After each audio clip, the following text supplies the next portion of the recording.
우리 목사님들이 좋아하는 그 사자성어 중에 하나가 전화위복이라는 단어입니다. 왜 그러냐면 우리 성도님들이 목사님을 찾아오면 크게 두 가지 이유로 찾아와요. 아주 기쁜 일이 있거나 아주 어려운 일이 있거나. 근데 기쁜 일은 좋지만 아주 어려운 일의 대부분은 사실은 사람이 해결하기 힘든 문제를 가지고 찾아옵니다. 그러니까 그분들을 위해서 열심히 정말 기도하다 보면 정말 이 어두움에서 하나님이 정말 기적을 일으켰으면 좋겠다, 위대한 좀 반전이 좀 일어났으면 좋겠다, 그러고 기도를 사실 많이 합니다. 저도 여러분 주신 기도 제목 가운데 그런 기도 제목이 많아요. 그래서 막 이제 기도하는데, 그러다 보니까 전화위복, 그러면 아마 목사님들이 대부분 다 좋아하시는 것 같습니다. 제가 좋아하는 문구 중에 하나가 전에도 좀 말씀드렸는데, 하나님이 뒤돌아가 그러면 꼴찌가 1등 된다. 좀 들어보셨을 거예요. 제가 자주 인용하는 문구인데, 어느 분의 간증을 통해서 제가 그것을 듣게 됐는데 정말 사랑하는 그런 문구가 됐습니다. 하나님이 세상을 지으셨는데, 그죠? 그 하나님이 질서를 만드셨는데 그 하나님이 마음이 갑자기 바뀌셔가지고 뒤돌아가 그러면 꼴찌가 갑자기 1등이 되는 거예요. 얼마나 놀라운 반전입니까? 전화위복입니까? 우리 삶에 살다 보면 가끔씩 그런 일이 일어납니다. 목사로서는 그런 일들을 여러분보다 훨씬 더 자주 이렇게 보고 경험하는 것 같아요. 왜냐하면 여러 성도들의 그런 삶을 위해서 기도하다 보면 정말 하나님이 위대한 반전들을 일으켜 주신 것을 많이 경험을 하게 됩니다. 어느 날 제 예수 믿지 않은 친구가 저에게 그런 얘기를 한 적이 있어요. 당신 어떻게 사고방식이 좀 이상하다, 왜 이렇게 요행을 바라는 것 같고 기적을 바라는 것 같으냐, 그렇게 얘기를 해요. 이 친구가 왜 그런 얘기를 하겠는가 곰곰이 생각해 보니까 저의 삶에 그런 반전이 너무 많았어요. 그래서 그것이 저에게는 너무나 내추럴하고 너무나 자연스러운 그런 일이 되어버렸습니다. 정말 죽을 것 같았는데 어느 순간에 갑자기 하나님이 은혜를 주셔가지고 전화위복이 되는 거죠. 반전이 되는 거죠. 완전히 상황이 바뀌어버리는 거죠. 제 이런 사고방식이 어디에서부터 왔는가 정말 곰곰이 생각해 보니까 이것은 저의 믿음에서부터 왔더라고요. 저의 믿음의 근간이 어디서부터 왔는가? 바로 예수 그리스도의 그 위대한 반전, 온 인류 역사에서 가장 위대한 전화위복, 바로 이 부활의 믿음에서 왔더라고요. 부활의 믿음을 갖고 있는 사람은 그래서 삶에서 이런 전화위복이 일어나는 것이 자연스러워요. 예수님이 그렇게 하셨으므로, 그의 삶을 통해서 전화위복이 가능하다는 것을 보여주셨으므로 우리의 삶에서도 이 모든 것들이 가능하다는 거예요. 혹시 여러분 가운데 지금도 그런 정말 내가 정말 해결하기 힘든 그런 정말 죽음을 생각할 할 만큼 그런 어려운 어둠이 있다면 여러분 부활의 믿음을 가지십시오. 부활의 믿음이 저와 여러분을 살리실 것입니다. 아멘. 제가 부활절만 되면 한 청년이 생각이 나요. 지난번에도 말씀드렸는데 아마 매년 부활절 날 얘기할 것 같아요. 이 청년이 예수를 제대로 안 믿는 청년이었습니다. 근데 그 청년이 저한테 얘기하기를 자기가 부활절이라 그래가지고 도대체 예수님이 왜 부활하셨고 부활이 뭔가 그게 궁금해서, 또 예수님이 부활하셨다는 게 나랑 무슨 상관인가, 2000년 전에 예수님이 부활하신 게 도대체 오늘 나랑 무슨 상관인가, 이거 좀 알아보려고 교회 갔더니 글쎄 목사님이 부활절날 딴 설교를 하셨대요. 부활에 대한 설교를 안 하고 딴 설교를 하셨다, 이렇게 제가 얘기를 하길래 그 청년이 하길래 그 얘기를 듣고 제가 결심을 했습니다. 앞으로 부활절에는 정말 부활이 무엇인가, 부활이 나의 삶과 무슨 상관이 있는가, 이 설교를 반드시 해야 되겠다. 여러분 부활이 무엇인가, 부활이란 무엇인가 누군가 여러분에게 물으면 여러분 뭐라고 대답을 하시겠습니까? 부활은요, 잘 들으십시오. 부활은 하나님의 아들 예수 그리스도, 하나님이신 예수 그리스도가 이 땅에 우리처럼 똑같은 인간의 몸을 입고 오셔서 우리의 죄를 대속, 어려운 말로 대속이라고 합니다, 대신 갚아주기 위해서 십자가에서 우리의 저주를, 우리의 고통을, 우리의 아픔을, 우리의 병을, 모든 것을 못 받고 대신 죽으셨어요. 그리고 3일 만에 하나님께서 그를 죽음에서 살려낸 사건을 부활의 사건이라고 이야기합니다. 그래서 그 부활의 사건 때 예수님이 부활하시면서 이 육신이 아니고 신령한 몸이라 그래요. 영원히 사는 몸, 하늘의 몸, 새로운 육신을 입고 부활하셨으므로 저와 여러분들도 이제 그 예수 안에 우리가 있게만 되면, 우리가 우리의 믿음의 고백으로 예수님을 내 안에 영접하게 되면 우리도 예수님처럼 새로운 몸을 입고 부활하게 될 것이라는 거예요. 이것이 부활절의 메시지입니다. 성경은 이렇게 말씀하고 있어요. 사람들이 그를 나무에 달아 죽였지만 하나님께서 그를 사흘날에 살리시고 나타나 보이게 해 주셨습니다. 죽었던 예수님을, 우리의 저주 때문에 죽었던 예수님을 3일 만에 하나님이 다시 살렸다라는 말씀입니다. 부활하셨다는 말씀입니다. 그래서 그리스도께서 살아나지 않으셨다면 우리의 선포도 헛되고 여러분의 믿음도 헛될 것입니다. 우리는 또한 하나님을 거짓되이 증언하는 자로 판명될 것입니다. 무슨 얘기냐면, 부활이 없다면 성경이 거짓말이라는 얘기입니다. 예수님이 부활하지 않으셨다면 우리가 믿는 이 모든 것이 다 가짜라는 겁니다. 우리의 믿음의 고백도 그렇고 성경에서 하나님이 하신 말씀, 약속, 모든 것이 다 가짜다. 그 얘기를 성경이 말씀을 하고 있는 것입니다. 예수가 부활하셨기 때문에, 새로운 육체를 입으셨기 때문에 저와 여러분이 죽으면, 이 코끝에서 우리의 호흡이 멈춰지게 되면, 그러면 저와 여러분들도 새로운 육신을 입고 천국에 들어가게 된다는 거예요. 그것을 먼저 보여주신 분이 예수님이십니다. 우리의 샘플로, 모델로 먼저 보여주신 것이 이 부활의 사건입니다. 그리스도의 죽으심으로 우리도 함께 죽었다면 그분의 부활하심과 함께 우리도 틀림없이 부활하게 될 것입니다.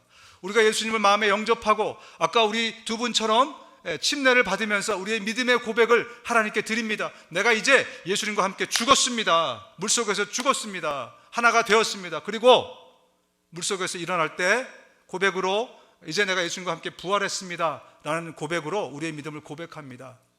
그런 사람들은 죽으면 지옥에 가거나 없어지는 것이 아니고 바로 천국으로, 예수님이 입으신 그 부활체라 그래요. 그 몸을 입고 우리도 천국에 살게 된다는 거죠. 뿐만 아니라 이 땅에서부터, 죽어서 그 일이 일어날 뿐만 아니라 이 땅에서부터 우리가 천국의 삶이 가능하게 되었다는 겁니다. 어떻게? 예수님이 우리와 함께 계시기 때문에. 어떤 분은 질문합니다. 예수님이 부활하고 하늘로 승천하지 않으셨습니까? 하나님 우편에 앉아 계신다 그랬는데 그 예수님이 어떻게 우리와 함께 하십니까? 라고 물어보신다면, 예수님은 예수님의 영이신 성령으로 우리와 함께 하시는 것입니다. 여러분이 예수님을 구세주로 영접할 때 예수님의 영이신 성령님이 우리 안에 들어오세요.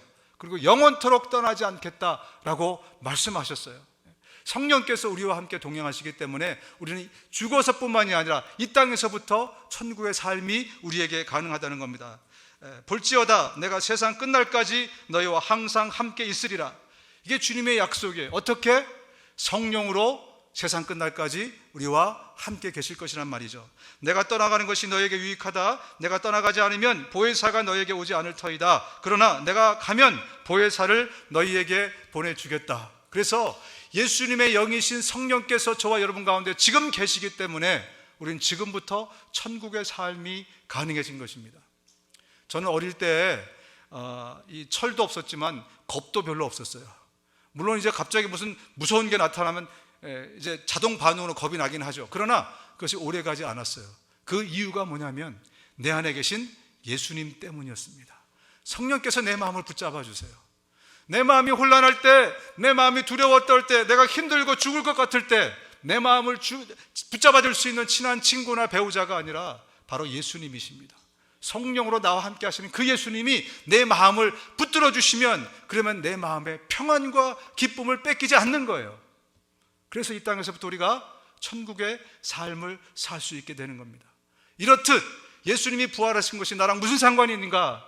내가 죽으면 예수님처럼 부활체를 입고 우리가 천국을 부활하게 됩니다. 그리고 그것뿐만이 아니라 이 땅에서부터 우리는 예수님이 부활하셨음으로 인해서 예수님과 함께 천국 생활을 시작할 수 있게 된 겁니다.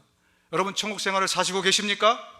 아멘. 그렇다면 그 아멘이 진실한 나의 고백이라면 여러분 지금 부활 신앙, 부활 믿음이 분명히 있는 분들입니다. 할렐루야. 여러분 가운데 만약에 부활의 신앙과 믿음이 분명치 않다면 오늘 이 메시지를 잘 들으시기 바랍니다.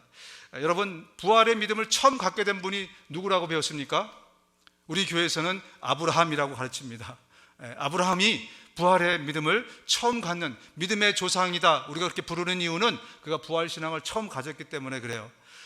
아브라함이 하나님으로부터 약속을 받습니다. 하늘의 무수한 별같이 땅의 무수한 모래알같이 많은 자손을 너에게 주리라. 근데 아브라함이 그것을 믿었어요. 어떻게 그게 가능할까? 여러분, 아브라함이 100세의 아들을 얻었잖아요. 75세쯤에 그 약속을 받았어요. 나머지 기간 동안 그런데 그가 그것을 믿었대요. 흔들릴 때도 가끔 있었지만 그가 믿었대요. 어떻게 이게 가능한가?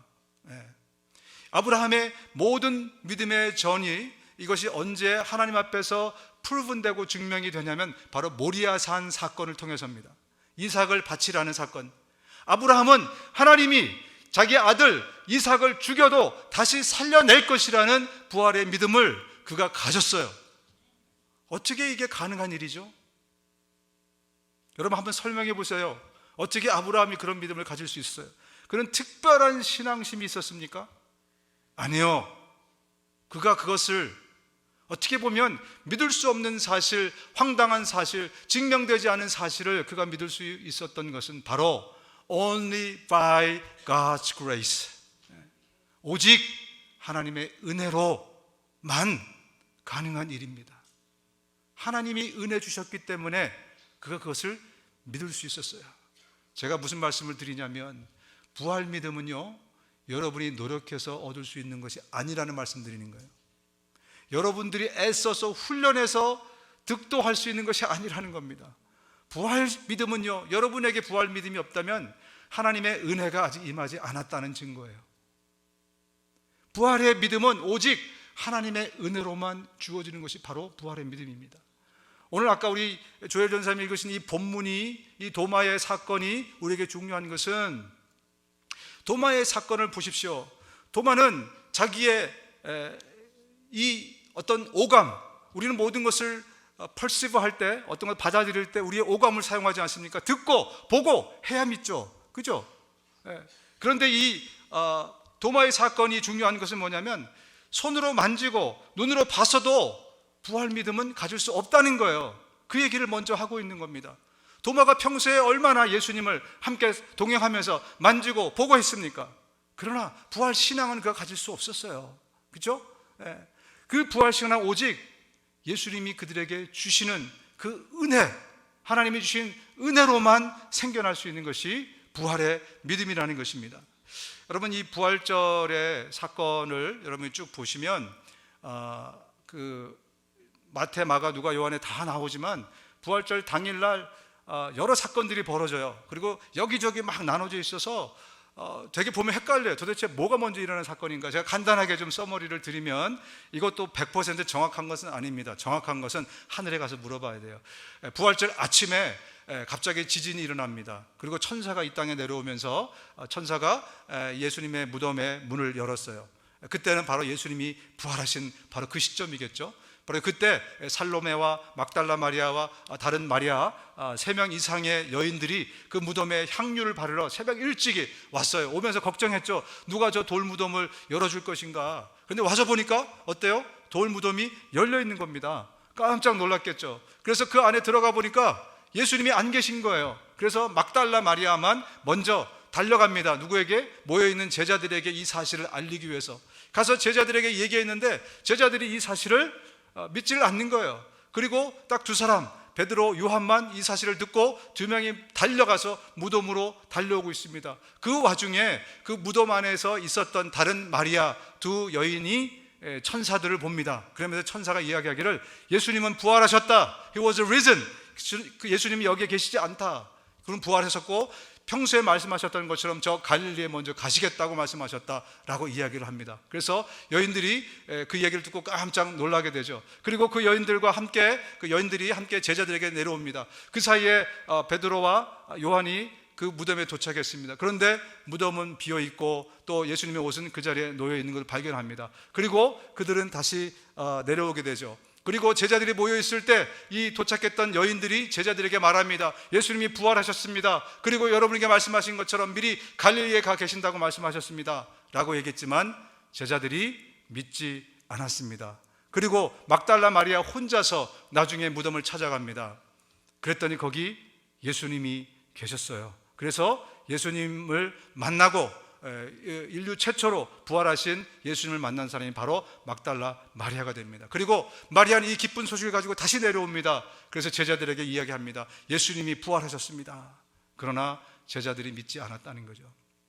여러분, 그렇습니다. 3년 동안 동고동락해도 하나님이, 예수님이 직접 은혜를 주시지 않으면 부활의 믿음을 가질 수가 없다는 것입니다. 부활의 믿음은 오직 예수님의 은혜로만 갖게 되는 겁니다. 예수님이 그날 저녁에 제자들에게 나타나셨어요. 그날 저녁에, 부활하신 저녁에. 근데 그 자리에는 도마가 없었습니다. 그래서 그 제자들은 예수님의 부활을 봤어요. 부활하신 예수님을 만났습니다. 근데 도마는 없었죠. 8일 뒤에, 부활절부터 8일 뒤에 다시 11제자가 모두 모였습니다. 그때 제자들이 이야기를 하죠. 우리가 예수님을 봤다. 그랬더니 도마가 부인합니다. 아니, 죽은 예수님이 어떻게 살아날 수 있습니까? 그때 그들은 문을 꼭 잠그고 있었어요.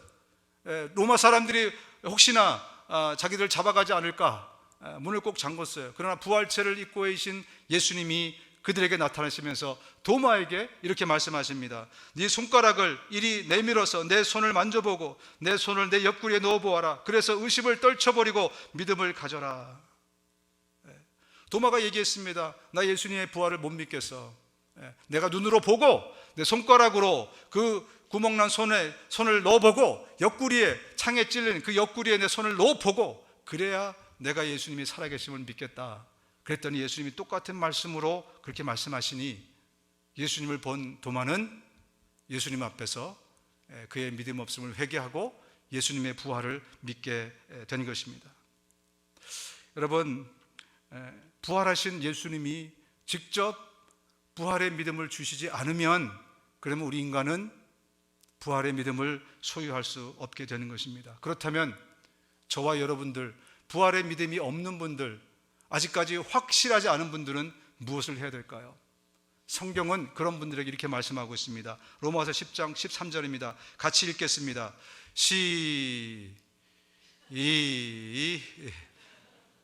로마서 10장 13절, 제가 크게 낭낭한 목소리를 읽어드리겠습니다. 주님의 이름을 부르는 사람은 누구든지 구원을 얻을 것입니다. 아멘.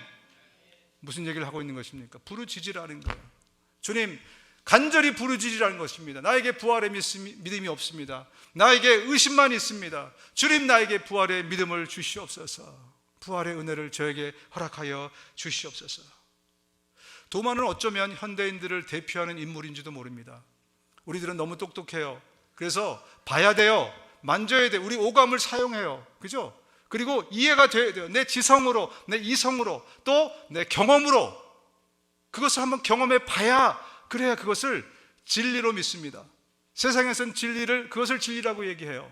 내 오감으로 증명할 수 있는 것, 그리고 내 이성과 지성으로 이해가 되는 것, 그것을 고급 지식이라고 이야기합니다. 그래야 그들은 믿을 수 있다고 얘기를 해요. 그러나 오늘 성경이 말씀하고 있는 것은 그것으로 부활의 믿음을 가질 수 없다고 얘기하는 겁니다. 도마의 이성을 다 사용하고 그의 촉감과 오감을 다 사용해도 그 스스로는 부활의 믿음을 가질 수 없어서 예수님이 나타나신 것입니다. 그래서 예수님이 그 부활의 믿음을 그들에게 주셨기에 그들은 그 은혜를 입을 수 있었던 것입니다. 여러분, 부활의 믿음이 아직 확실치 않은 분들은 기도하시기 바랍니다. 주님, 나에게 부활의 믿음을 주시옵소서. 나에게 은혜를 베풀어 주시옵소서. 주님이 말씀하십니다. 너는 나를 보았기 때문에 믿느냐? 나를 보지 않고도 믿는 사람은 복이 있다. 이 1000년의 시간이 지난 저와 여러분들에게 하시는 말씀이 아닐까 생각이 됩니다. 너희들은 나를 진짜 봐야 되느냐?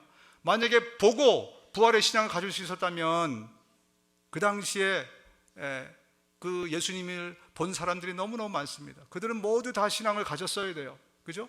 예수님이 기적을 일으키고 예수님 또 자기 병을 고치고 모든 사람들이 다 예수를 믿었어야 돼요. 그러나 오히려 그들이 나중에 예수를 십자가에 못 박지 않습니까? 그런 것을 보면 정말로 이 믿음이라는 것은 하나님의 은혜가 아니면 불가능하다라는 것을 말씀하고 있습니다. 여러분, 저는 이 말씀을 읽다가 이렇게 생각이 들었어요. 이게 권면일까? 정말 단지 안타까운 마음으로 너희들이 나 봤기 때문에 믿냐? 너희들이 정말 보지 않고 믿을 수 없느냐? 보지 않고 믿으면 복되다. 한편으로 저는 이것을 좀 혼내는 말씀 같기도 합니다. 그동안 그렇게 나와 함께 이렇게 지냈으면서도 아직도 못 믿느냐? 봐야 믿어? 만약에 예수님이 혼내는 믿음이라면 누구 혼낸 것 같으세요? 도마만 혼낸 게 아닙니다. 제자들도 나중에 보고 믿었어요. 예수님이 가르쳐 주셨어야 그들이 믿게 된 거잖아요, 그죠? 그래서 그렇게 말씀합니다. 지금 오늘도 예수님은 이 말씀을 저와 여러분들에게 혼내는 말씀으로 하고 계시지 않겠는가 좀 생각이 들었습니다. 우리가 정말 삶이 어렵고 정말 이 고난 가운데 딱 들어가면 제일 먼저 잊어먹는 게 예수님이더라고요. 여러분 어떠세요? 정말 삶이 어렵고 고난이 다가오고 힘들 때 정말 하필 제일 먼저 잊어먹는 게 믿음이에요. 믿음. 왜 그때만 예수님이 안 보이는지 모르겠어요. 그죠? 주님이 말씀하십니다. 너희의 믿음이 적다. 너희의 믿음이 없다. 저는 우리가 이번 기회에 착각에서 벗어났으면 좋겠어요. 여러분, 대형교회 다니시면 여러분의 믿음도 대형 사이즈입니까? 많은 사람들이 착각해요. 좋은 교회, 훌륭한 교회를 다니면 마치 내 믿음도 훌륭하고 좋은 줄 알아요. 그것은 거품입니다. 착각입니다. 그 중에 믿음 좋은 사람 몇 안 돼요. 근데 많은 사람들이 내가 아주 번듯한 교회 다녀서 그 프로그램 안에 앉아 있으면 그러면 내가 정말 믿음이 좋은 사람인 줄 알아요. 예수님이 제자들에게 말하잖아요. 널 3년 동안 나를 쫓아다녔는데 늘 들은 얘기하면 너 믿음이 없어. 겨자씨만한 믿음도 너에게 없어. 그 얘기를 계속 하시는 거 아니겠습니까? 여러분, 정말 내가 얼마나 믿음이 없는지를 스스로 자각하고 깨달았으면 좋겠어요.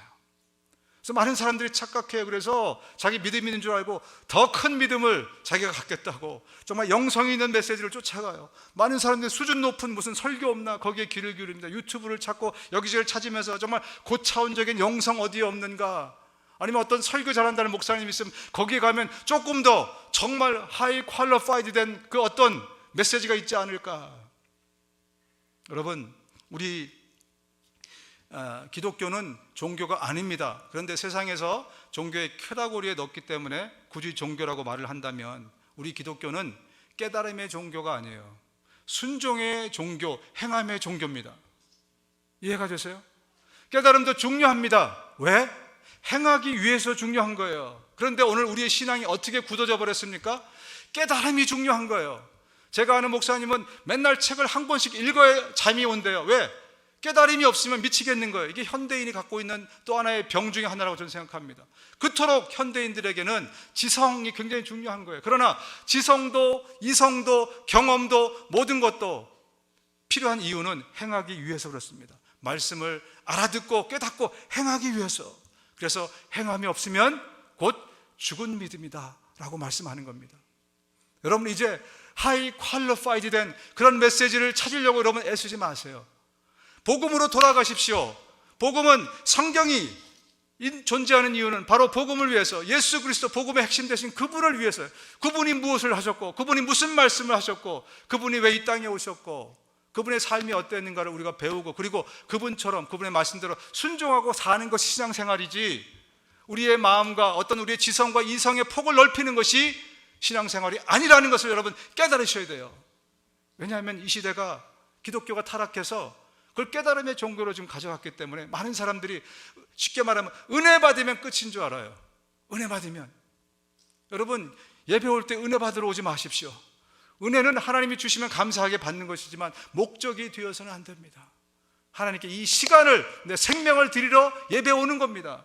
그게 예배의 목적이, 하나님께 드리러 오는 것이 목적이지 와서 내 깨달음 얻고 아니요. 들어와서 하나님께 드리고 주님이 말씀하시면 순종으로 리스판드 하십시오. 순종으로 응답하십시오. 그게 신앙생활이고 그때 믿음이 자랍니다. 안 그랬기 때문에 귀가 커져요. 안 그랬기 때문에 교만해요. 그래서 막 우습게 알아요, 사람들을. 내가 최고인 것 좀 알아요. 내가 신앙이 굉장히 좋아서 다 내 밑에 있는 줄 알아요. 다 깔어. 다 눈 깔어. 얼마나 참 어리석은지 모릅니다. 여러분, 이제 우리가 신앙생활을 정말 제대로 했으면 좋겠습니다. 이 도마는 또 제자들은 이 꾸지람을 듣고 각기 자기들의 삶을 하나님께 드렸습니다. 도마는 나중에 인도에 가서 풀무불에 던져졌는데 이 풀무불도 도마를 태우지 못해서 창에 찔려서 죽었다는 전승으로 그렇게 내려오고 있습니다. 그래서 이 모든 제자들은 부활의 소식을 듣고 이것이 너무너무나 기쁜 소식이었기 때문에 단 한 사람도 그냥 죽은 사람이 없습니다. 다 순교했습니다. 어떤 사람은 십자가에 거꾸로 밖에서 돌아가시고, 베드로 같은 사람, 어떤 사람은 정말 이 고난을 당하면서 피부 껍질이 다 벗겨지면서 그리스도를 증거하다 돌아가시고, 또 창에 찔려 돌아가시고, 수많은 사람들이 그리스도의 이 부활을 증언했습니다. 왜냐하면 그런데 사람들은 자기들이 믿은 적이 없는 분을 어떻게 부를 수 있겠습니까? 또 들은 적이 없는 분을 어떻게 믿을 수 있겠습니까? 선포하는 사람이 없으면 어떻게 들을 수 있겠습니까? 바로 이것 때문에 내가 전해주지 않으면 누가 이 놀라운 부활의 소식을 들을 수 있겠는가? 이것을 그들이 깨닫고 순종해서 그들이 나가서 복음을 전했습니다. 저와 여러분 모두가 정말 순종의 사람들, 또 이 부활이 정말 나의 인생에서 가장 복된 경험이고 가장 위대한 자산이라면, 기쁜 소식이라면, 이 소식을 내가 직접 나의 가장 사랑하는 사람에게 전해줄 수 있는 우리 모두가 되실 수 있기를 주님의 이름으로 축원드립니다. 눈을 감으시겠습니다. 예수께서 제자들 앞에서 이 책에 기록되지 아니한 다른 표적도 많이 행하셨으나 오직 이것을 기록함은 너희로 예수께서 하나님의 아들이 그리스도이심을 믿게 하려 함이요 또 너희로 믿고 그 이름을 힘입어 생명을 얻게 하려 함이니라. 예수께서 이렇게 많은 표적을 행하신 이유는 예수가 메시아고, 예수가 구주고, 예수가 생명이고, 예수가 진리다라는 것을 가르쳐 주시기 위해서 그렇게 하셨다는 말씀입니다. 우리 시간 아직 예수님을 영접하지 못한 부활의 이 놀라운 기쁜 소식이 나의 기쁜 소식이 되지 못한 분이 혹시 계십니까? 오늘 말씀드린 대로 여러분 구하시는 겁니다. 주님, 나에게도 믿음을 주세요. 나에게도 믿음을 주세요.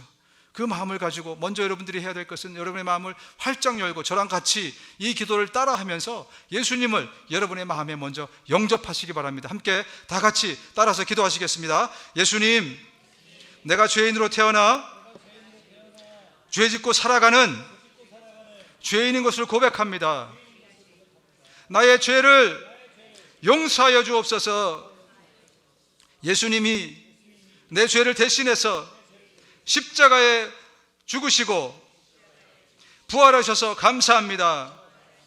이제 내가 예수님을 내 구세주여, 인생의 주인으로 모시기 원합니다. 나를 불쌍히 여기셔서 내 마음에 들어오시옵소서. 이제 나를 다스려 주시고 하나님의 나라로 나를 인도해 주십시오. 예수님의 이름으로 기도합니다. 아멘.